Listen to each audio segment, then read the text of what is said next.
We are live, we are super. My name is Brian Wako. Mbabuzako everybody who is watching. It's a special day, it's a special event, it's a special new month, it's a special new week.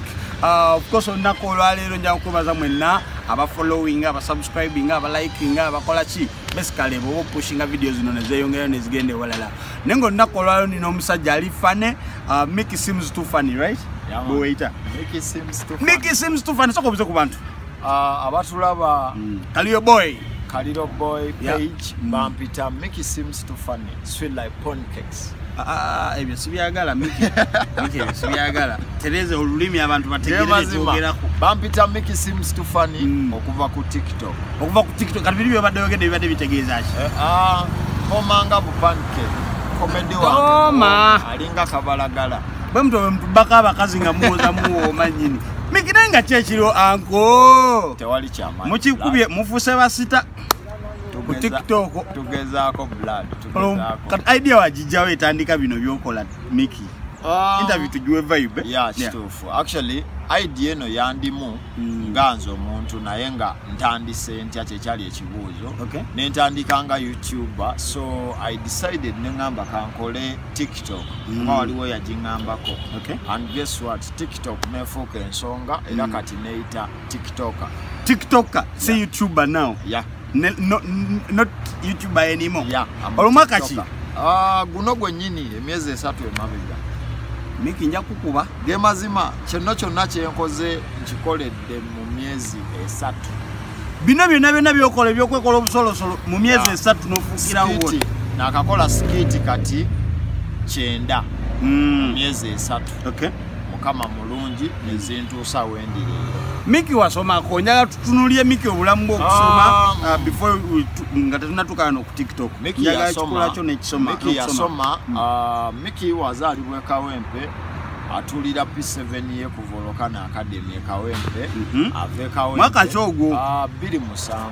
Olwozaaliddwa mwaka ki? 96. Tugende mu maaso. Mickey avaayo e Kawempe ajja ekibuli.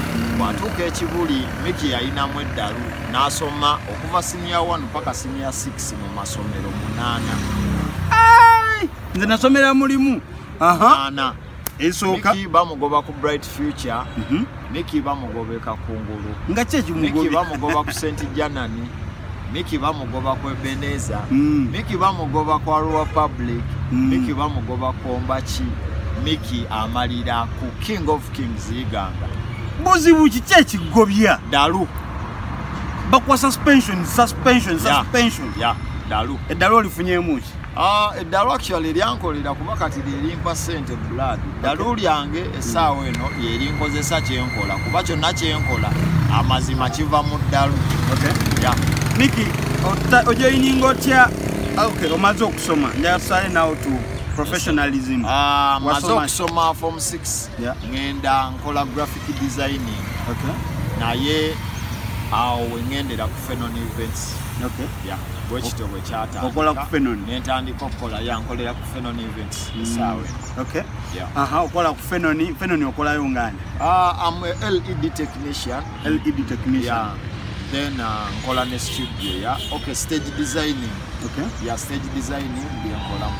Ku Fenon okwatagana n'omukulu Steve Jean. Bosi wange okumala emyaka 5. Now ngukola naye. Mickey, otandika otya TikTok now? TikTok nga we nagambye I wanted to be a YouTuber naye munange nga womanyi omuntu omu nangamba TikTok oyo wali ki future wakatambulira ku TikTok. So I come up with an idea nenji presenting ku TikTok. Abantu ne bagibayinga. The rest is history. I went viral. Muli owulyote ng'okoze video ng'omuntu ne goinga viral because some of us tukoze videos and in the 1 month plus gemaze ku TikTok sitegoinga ngako viral kujako interview gye nakoze ne Bad Black probably wajirabeko but zonna zikola ki zigana. Actually muganda wange kyensobola okugamba TikTok eri funny. Eri funny nga gwe olumu yeetaaga hashtag olumu teyeetaaga hashtag olumu yeetaaga obudde bw'opostingiramu olumu teyeetaaga budde kwegamba ye eri funny kubanze video yange yasooka yakuba omutwalo gumu n'ekitundu yasookera ddala ne ngamba wano waliwo omulamwa Ya obadde ngamba video yasooka. Ya video yange yasooka yakuba omutwalo gumu n'ekitundu. Ne ngamba wano nno ndi ku mulamwa ng'olwo YouTube erabiddwa abantu 10 video eyo. Same video.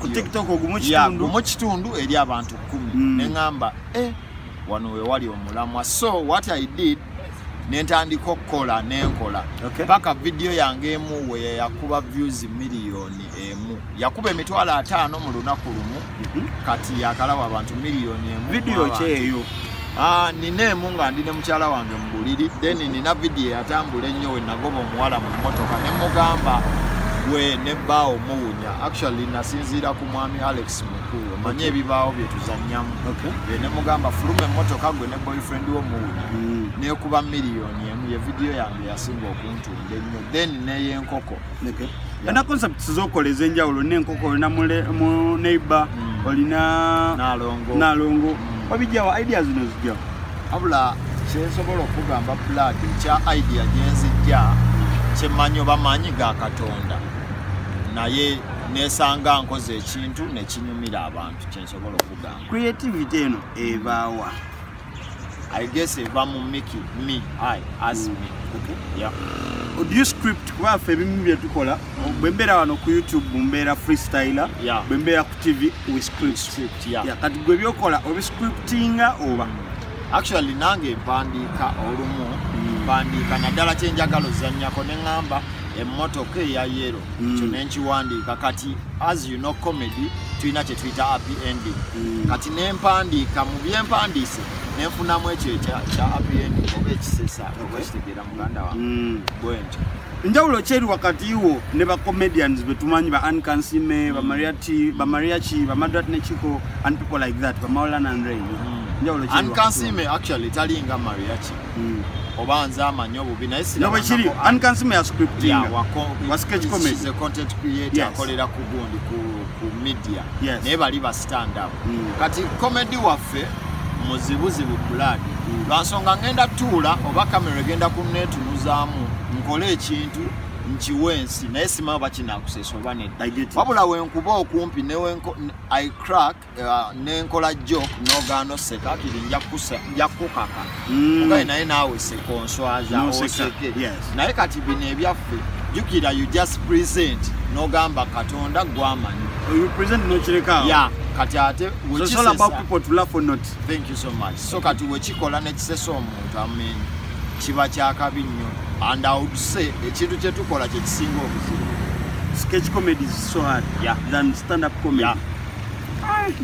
Nkubuulira blood si buli omu agenda okulaba ku simu mbu agenda kuwa obudde tetuyimba mbu oluyimba luliko beat so bino byoyogera waliwo gogenda okubyogerera agamba onayogera biki ascrollinga akuviire so omuntu okuwa obudde n'ayimirira n'agamba omuvubuka ono kamulabe ndowooza kye kisinga obuzibu. Mickey oyingira otya TikTok because so many people have been there but ndabanga mu period entono jozo chikubye but how did you start it ochingira otya inspiration ojijawa to start comedy ngagwe Mickey? Actually nze me myself of creating a content nalabanga basajja ba Nigeria yanga binegomba kuliko Sidney Toka Nasty Black ne Mr. Fun gambe gomba nyonga ngamba basajja bano lwaki bakola kino ekintu actually nze idea yo mu Uganda nga sira bakola ki agirina nengambo bansobola kikola nange kangezese and it worked out for me. Sidney Toka yona asibane David we've seen na video ya David jalimu kati kyenfaako nnyo actually nsaba nnyo Katonda nnyambe ko kyovola banze nkola nnyo n'abayimbi nnoonya omuyimbi akiri tukoleyo akantu newe kaba Katonda nakulabe ne A-Pass how did you link up? He's a good friend, he loves what I do, he's a fan, I'm his fan and this is my fan like twameetinga so like he had promised me sometime back kuba namusabako nemugaa njagala tukoleyo akantu nangambe saawa eno nga sinatandika nangambe saawa eno sobola kukola naawe n'ekikolerere onakikolerera A-Pass yagamba okikolerera nendaba nga okikoleredde nja kujja tukole nja kwenoonyeza era omusajja oyo nkubuulira ye yannoonya bwe kiri A-Pass kankunyumiza emboozi ya A-Pass nina kyalu wange yamunoonya okukola oluyimba ono Wembley omumanyi Wembley omuzini yamuyinoonya way back in 2016 amugamba tukole yakayimba n'agaana but later bwe bali bagenda okukola oluyimba ye yamunoonya namugamba ndi kunonya era mukubya akasimu namugamba you know what Ibra Buwembo yes so that is a pass for you mufunye birungi ki ku TikTok Miki TikTok nebaza mukame banga lyemazeeko njifunyemu ebintu bingi nze nga Miki I would say mfunyemu following YouTube yange okubanga ensasula essaawa eno TikTok kati then mfunyemu endorsements ekitegeera kuba kyekyatuleeta ffenna kyonna kyokola okola kuyitamu endorsement eziwerako nkyebaliza mukama endorsements nga ziriwa because ayinza okuba mu endorsements nga ogamba Fenon ngate Fenon byokolera kituufu I would say nze face wa Fenon wadde gyenkolera naye percent as a influencer naye nga endorsement enene gye naakafuna ya Jobline Consultants Uganda Limited man ambassador wawe ambassador Jobline that's nice enetwa abantu ebwe I get it bino ebintu byemukola tobeera kawo mama onakubira simu nagamba Miki kiki kye wakoze tukutegeera kuba kati these are two different generations mama we yakuzala yagala obeerera doctor engineer akula buli muko okola busolosolo ku TikTok actually ekiri fane mama wange fani wange to the extent mu buli neighbor we yo gyalina adiweyaye I'm making sure abalaba video yange ntadde ate nabo bafani ba kati ye mama teyakulemesa most of the time betuba tutandika byetukola nze tata wange yali yagambere pilot nga nja kuba doctor sciences ezanjamu ku miganda nenyingira TV but duli kyetukola wabeerawo ebiganiro nabadde njoya ne bebe cool yesterday nangamba nti no webatandika okuyimba nga okusuba ebirast okujoyininga music lutalo gwe mama wote yakulemesa like bazadde be nze tuli abaana mukaaga ndi mulenzi omu naye mama wange yali so protective kunze njo kugamba nnyo nga tayagala nnyo mbeere ndweyo wabweru nga tayagala yonooneke naye mama wange nasibako enviiri omulundi gwawe gwasooka n'ayomba nnyo. That was when? Way back nga nakayingira Fenon events omanye bintu bya events so ino barasta yagala I know ino basmart ino barasta katimbi mama wange nakivumirira nnyo naye muganda wange ekintu kyonna omuzadde kyeyandiyagadde omwana waabe ku nsi beera bulungi mama wokulayo akataka mugambe mama njagala kutwalako wano kamutwaleko zimba akayumba obanga oli mukazimba muvuge okamutwaleko gula akamotoka kamutwalire oba ogula bumotoka wabulabeko abazadde bye baagala kasita tobba muzadde kasita tobba kasita tonywa biragalalagala the rest is history kimumala. Miki, wherever now, wherever we go on TikTok and the feature of TikTok, like in Uganda, because but just on the road, atulaba Diamond Platinum the Tanzania TikTok but when Uganda feature TikTok immediately. Mu Uganda feature yafe yandibadde nnungi senga tetulina mumbeera ya buteyagaliza naye obuzibu bwe tusanze ku TikTok abaana buli omu asikaza uwe whereby senga tusooka ne tukwata ku Miki naayitawo ku Miki naayitawo Miki aba asobola okukwata ku mulala kati for example nja kuwa example omuvubuka gwe bayita Derrick Waredi yalina account gye babaninga yalina abantu 25,000 kati weba yalina abantu 25,000 naggulawo empya erina abantu 19,000 kitegeeza senga alina 4,000 kati senga oyo tubala senga aliumbye eki verification naye ffe nnyini fe abamuripoti kiki ekireeta videos ezo okuvaayo bantu zinyigamu bigalo muganda wange ne baziripotinga abaana balina effutwa gobaddewo kyokuba nti no tebanaba kuripotingayo video I guess omanyi kati TikTok nayo yateekawo ekibeera tekyajjayo video ya mwana module eyo kati nze nkola comedy kyobola banwana nnyo saagala nve ku mulama ku page eyo nkola comedy yekka era bwe bajja for review balabe gundi gye baloopye nabo bennyini batuukako mu comment section kuba sitosobola gamba mbu ntaddeyo video nudity naye nga buli omu aseka tebisito omuchina naye aba ne waba tategeera nnyo agamba wano waliwo ekikyamu olulimi ne bwaba talutegeera agamba wano waliwo ekitali n'agirekayo eno nnukuya n'agireka.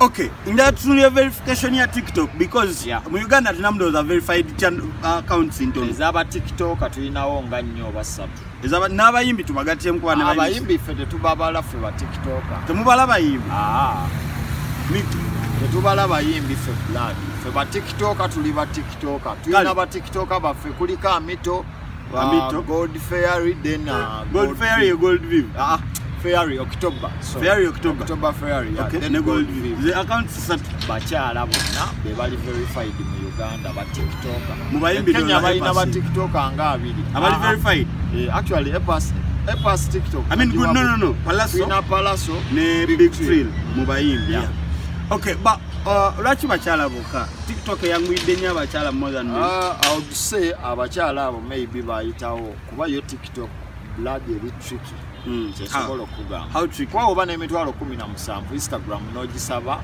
yokuwa ettika esobola lwaki bo kye bafa kasita bakunyiga mu Google ng'oli mawulire for example kati nva ku TV ekyo kyokka kiraga I'm now big I'm a public figure bwakisobola ojimpa for example right now nensaba Facebook esobola okumpa kansonga Daily Monitor yankubako mawulire biki naye TikTok tosaba ekuwa buwi bebakuwa tosaba bebakuwa kati oba nkiteeke ku mukisa sikitegeera toina ugamba tenga Facebook reviewing page ne gamba tino you bound to receive a blue tick TikTok yokera bukezi kumachanga kuliko katik bweto but togamba so kwa n'omuntu agumu gwa followers ne bampati bakuwa yaman ku TikTok yaman really TikTok ogenda ononyo omusajja gwe bayita Alex Iwopi alina abantu 13 alina blue tick yaman how come star kati TikTok obo baagala nnyo basita bano bagigendeko kati Epas n'akeera n'alinkinga zigundize zino Instagram Facebook ku TikTok ne waba alina abantu 12,000 bagimu blue tick kuba bo babeeku kati mmwe muba mukijja from scratch tekitumenya lwa nsonga basooka ne batugamba okukuverifyinga wetaaga abantu 25,000 ne 1 million views likes 1 million likes okay naye abaana abamu babikuba dda ne babisaaga egaali yaga alina abantu 60,000 ne miliyoni nga 7 eza likes ne bannamuwa kuluti I get it but then yaga is not Ugandan mu Sudan newankubadde ayogeranga ba Nigeria ate nga abeera mu Uganda do you people link up ne mugamba nti katugenda kukola kind of collaboration gwe ne yaga oba with some other TikTokers actually nze ne yaga twogera ku simu is a good guy asomera wano asomera wano bambi amanyi n'Oluganda alwogerera ddala yaga siri sure ku campus kwali naye akyali kusoma naye yaga ndowooza katusabe nnyo bayo omwaka guno babe nga bamukonyemu ekigalo ekyo bambi naye baaje eyo eya TikTok I think he's going to be the first male omusajja asosofuna to be verified on TikTok yes. I mean kijja kola mawulire akijja making atunzika biki oyogedde ku birungi byefunye mu TikTok but biki byolaba maaso awo TikTok byeyinza okutuusa ku bantu naddala okay abaana abajja yes abirungi byagenda ofuna ku TikTok abaana abajja kyensobola nze nga Mickey Justin kuwa kalowoozo woba olina essimu yo nga nnungi kola videos woba olina kyoyagala opresentinga mu bantu bajja kibaye nga toyina kyewabakola kubanga tebagala kyokoze kyoba displayingidde naye obuzibu kuvuma kasi tojja n'ovuma abantu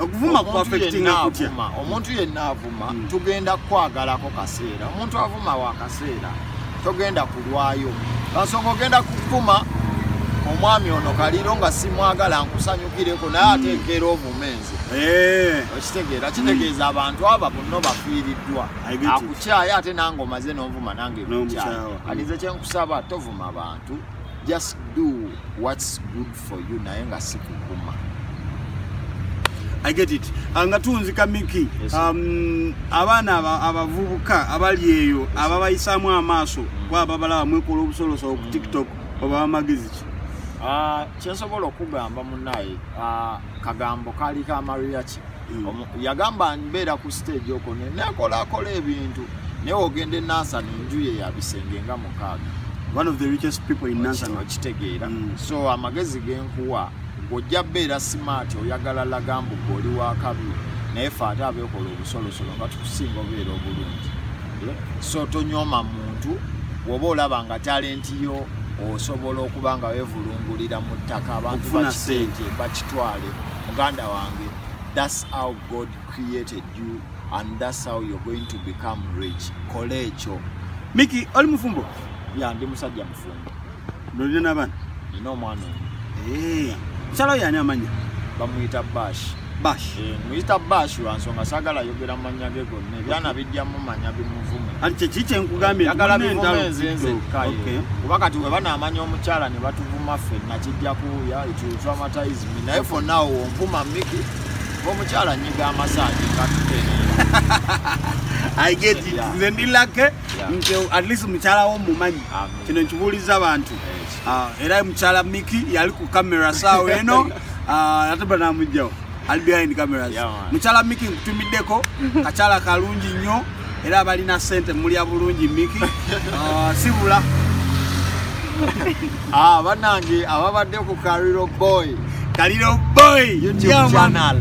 Yes. Mwebale nnyo, mwebale kutwagala, mwebale kusubscribinga, mwebale butabuuka bulango. Omanyi eyo point. Yes. Kalango no katabuuka nenfunayo $1 ne webeemu obonzizize obonnyambi obonzimbye. So mwebale nnyo mutu following buli wamu subscribing Bampita Mickey seems too funny everywhere. Mickey nga tunabavawo mbadde nsawa just okwole ku bafani bo. Fan base yenene. Yegate ka fan base kanga katini nange mpeze banange abantu bomwami ono mujje jendi nabali ewange mugende bana bisa mukoneri ku TikTok biseyo Kaliro Boy ku TikTok omwami Kaliro Boy wona bo mazeka video no kate mango mpako pisi nakupelya yakutekako kutekako ne ku page yange wofuna H10 nange nenfuna H10 tuba tugasa amaji. I get it. Kale Bampita Brian wako Kaliro Boy Mickey seems too funny. Finally uno mulese yomu kubavuka abalaze ndino generation ekyuse recently APAS yali yava nayoge anagamba ntino media ezimbi abantu abatalina mugaso bwe yakyogera because of media but these are people now ye generation eriko